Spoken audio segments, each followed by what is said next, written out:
अभिवादन स्वीकार कीजिए ब्रजेश मिश्रा का और आप देखना शुरू कर चुके हैं द डिबेट। बहनों भाइयों, भारतीय जनता पार्टी जयंत चौधरी के बाद जिस दूसरे नेता के पीछे लगी हुई है अपने साथ लाने के लिए, वो है ओम प्रकाश राजभर। ओम प्रकाश राजभर की बीजेपी में हाई डिमांड है और बहनों भाइयों, राजनीति में भी बाजार की तरह डिमांड और सप्लाई का खेल है। अगर डिमांड अधिक है तो इसका मतलब कि सप्लाई लाइन मजबूत किसी के पास है, ओम प्रकाश राजभर की। आप उनसे सहमत और असहमत हो सकते हैं, लेकिन राजनीति के जो दांवपेच, तौर तरीके और बयानबाजी और चालबाजी का जो फार्मूला ओम प्रकाश राजभर ने खोज रखा है, उत्तर प्रदेश में उस तरह के पैंतरेबाजी बहुत कम नेताओं को आती होगी। लेकिन ओम प्रकाश अपनी राजनीति में स्टार हैं। आज हमारी चर्चा का मुख्य केंद्र बिंदु भी वही है। बहनों भाइयों, सबको समझा जा सकता है और सबको समझाया भी जा सकता है, लेकिन एक नेता हैं उत्तर प्रदेश में जिनको समझ पाना बड़ा कठिन है, जिनको गेस कर पाना भी कठिन है। वो हैं ओम प्रकाश राजभर। वो कब कौन सी बात करें और कब कौन सा कदम उठा लें, कब किसके साथ चले जाएं और कब माइक लगाकर मंच सजाकर किसको गरियाने लगें, ये शायद उन्हें खुद भी एहसास नहीं होता। और जब वो करते हैं तब लोगों को पता चलता है। महज 6 विधायकों के साथ 3% के वोट शेयर वाली पार्टी उत्तर प्रदेश में चर्चा के बाजार में है, केंद्र बिंदु में है और सबको ओम प्रकाश राजभर चाहिए। क्यों चाहिए?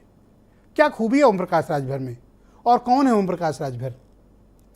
आखिर सिर्फ 10 सालों के भीतर एक व्यक्ति ने अपने को इतना इंपॉर्टेंट उत्तर प्रदेश की पॉलिटिक्स में कैसे बनवा लिया कि हर कोई ओम प्रकाश का साथ चाहता है। इसमें कोई दो राय नहीं कि अपने समाज को जोड़ना और बेहतरीन वक्ता हैं और जनता से पीपल टू पीपल कनेक्ट है ओम प्रकाश का। मैं फिर कह रहा हूं, ओम प्रकाश से सहमत होइए, असहमत होइए, प्रेम करिए, गुस्सा करिए, नफरत करिए, तमाम तरह की चीजें होंगी, लेकिन ओम प्रकाश राजभर को यूपी की पॉलिटिक्स से आप इग्नोर नहीं कर सकते। कारण उनके समाज का उनके साथ इकट्ठा होना। और ओम प्रकाश चलायमान नेता हैं, चलते रहते हैं, वो पार्टियों में भी चलते रहते हैं और हर पार्टी में उनकी दोस्ती है। आज दोस्ती, कल दुश्मनी। गाली देने में थोड़ा भी विलंब नहीं करते हैं। जिसके साथ जाते हैं पूरे मन से रहते हैं और फिर जब निकलते हैं गाली देते हुए निकलते हैं। लेकिन इस बार बहनों भाइयों, सबके साथ खेल करने वाले ओम प्रकाश राजभर के साथ भी कुछ खेल हो रहा है। खेल कैसे हो रहा है? ओम प्रकाश राजभर की ताकत यह है कि वो किसी के साथ मिलेंगे तब ताकत में वो भी आएंगे, सामने वाला भी आएगा। लेकिन अगर ओम प्रकाश राजभर को अकेला छोड़ दिया जाए, किसी काम के नहीं। क्यों? कोई अपने चुनाव नहीं जीत पाएंगे। उसका बहुत कारण है। कारण क्या है कि किसी बड़ी पार्टी से मिलो, उसके वोट बैंक के साथ अपने वोट बैंक को चिपकाओ और एक विनिंग कॉम्बिनेशन तैयार करो। लेकिन बीजेपी इस बार ओम प्रकाश राजभर को साथ तो चाहती है, लेकिन इनके निगोशिएशन से बीजेपी परेशान भी है। लिहाजा बीजेपी बहुत डिस्परेट नहीं है, लेकिन बातचीत के दरवाजे खुले हैं। ऐसी संभावना जताई जा रही कि 18 जुलाई के आसपास ओम प्रकाश राजभर और बीजेपी के अलायंस का ऐलान होगा। अगर होगा तो बीजेपी का ईस्ट यूपी की पॉलिटिक्स में क्या बदलाव आएंगे? निश्चित बदलाव आएंगे। अंबेडकर नगर, बस्ती, बलिया, मऊ, आजमगढ़, चंदौली, गाजीपुर, इन सब जगहों पर अच्छा प्रभाव है। जौनपुर के कुछ क्षेत्रों में भी जहां भी राजभर भर वोट हैं, वहां उनका अच्छा प्रभाव है। वो सपा के साथ जाएं तो भी उनकी कम्युनिटी उनके साथ है, वो बीजेपी के साथ आए तो भी वो कम्युनिटी को लेकर जाते हैं। यानी एक ऐसे नेता हैं जो अपना वोट बैंक और अपना बैलेंस साथ लेकर चलते हैं। इसलिए बड़े बड़े नेता, बड़ी बड़ी पार्टियां गाली खा के भी ओम प्रकाश के साथ हैं। तो क्या ओम प्रकाश राजभर बीजेपी के साथ जा रहे हैं? अभी के लिए जवाब है शायद हाँ। कब? 18 जुलाई है, उसके बाद। तो मिलेगा क्या ओम प्रकाश को? चर्चा है कि गाजीपुर की सीट उनके बेटे को मिल सकती है, बीजेपी उनको गठबंधन में दे सकती है। तो अपने चुनाव चिन्ह पर या बीजेपी के, ये जवाब तो अभी नहीं आया। लेकिन यह भी महत्वपूर्ण है कि ओम प्रकाश राजभर बीजेपी के साथ इंटेंस डिस्कशन में हैं और कभी भी उनके साथ गठबंधन का ऐलान होगा। लेकिन शर्तें क्या हैं ये अभी तय नहीं हुई। कुछ आप स्टेटमेंट सुने, फिर आज इस पर चर्चा को हम आगे बढ़ाएंगे। वार्ता के लिए पहले कोई बात पहल तो हो। कोई व्यक्ति अगर बुलावे तो दिल्ली, कोई बुलावे तो बंगाल, कोई महाराष्ट्र बुलावे तब न जाएं। अब बिना न्योता कैसे चले जाएं? सबकी इच्छा है कि भाजपा के साथ खड़ा होना है, तो इसलिए लोग अपनी इच्छा को पूरा करने का प्रयास कर रहे हैं। जहां तक हमारा विषय है, हम सबका स्वागत करेंगे, केवल विषय कि हमारे विचार से सहमत हो। बंगलौर में जो 17-18 को बैठक होने जा रही है, वहाँ हमारी पार्टी के राष्ट्रीय अध्यक्ष आदरणीय जयंत चौधरी जी जा रहे हैं।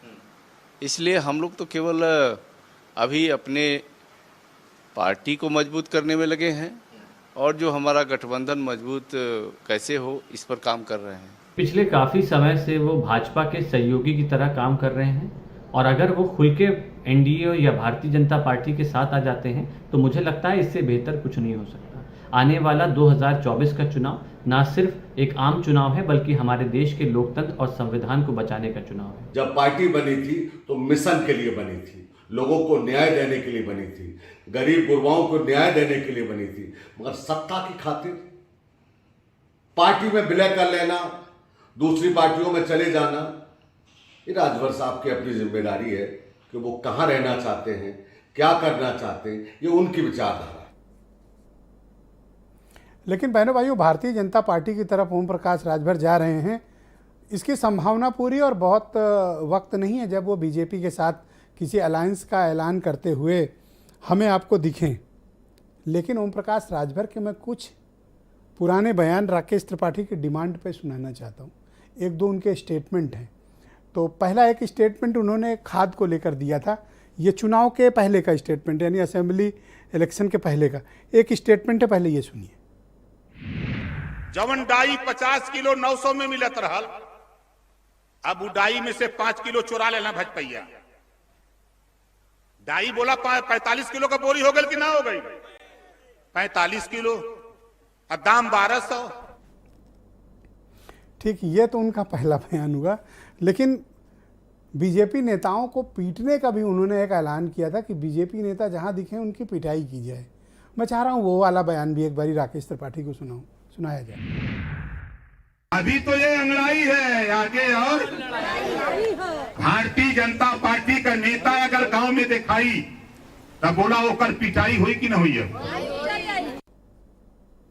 बीजेपी नेता को पब्लिकली पिटवाने का सार्वजनिक ऐलान और लोगों को उकसा रहे थे। कौन?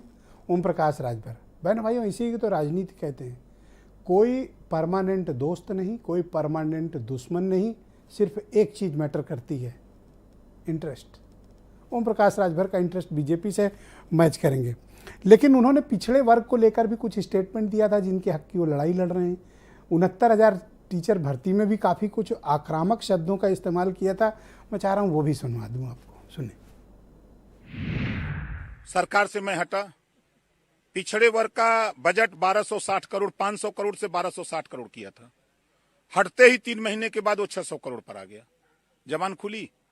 69,000 शिक्षक भर्ती, 68,500 शिक्षक भर्ती, 27% बैकवर्ड का, 22.5% शेड्यूल का, शेड्यूल ट्राइब्स का रिजर्वेशन लूट लिया योगी जी ने। जबान खुली। अभी छात्रवृत्ति बटी है, सामान्य वर्ग के सभी बच्चों को मिली, पिछड़ों को नहीं मिली। जबान खुली। 1700 थाने हिस्सेदारी के लिए जबान खुली। ये खाली भारतीय जनता पार्टी झूठ बोलने की ट्रेनिंग नेताओं को देती है नागपुर में। जाओ वहां सीखो, झूठ बोलो, झूठ बोलो, गुमराह करो, भकाओ और सबको जो है वोट खाली लियाओ। बहनों भाइयों, कई तो उन्होंने गालियां भी दी थी जो मैं त्रिपाठी जी को सुना नहीं पाऊंगा और आपको भी नहीं सुना सकता। गालियों वाला भी एक स्टेटमेंट है, लेकिन चूंकि सुरेंद्र राजपूत कह रहे थे कि गाली गलौज न चलाई जाए, तो इसलिए वो वाला पोर्शन हम नहीं चला रहे। तो इस परिचर्चा को आज हम आगे बढ़ाएंगे। राकेश त्रिपाठी उत्तर प्रदेश में भारतीय जनता पार्टी के प्रवक्ता हैं।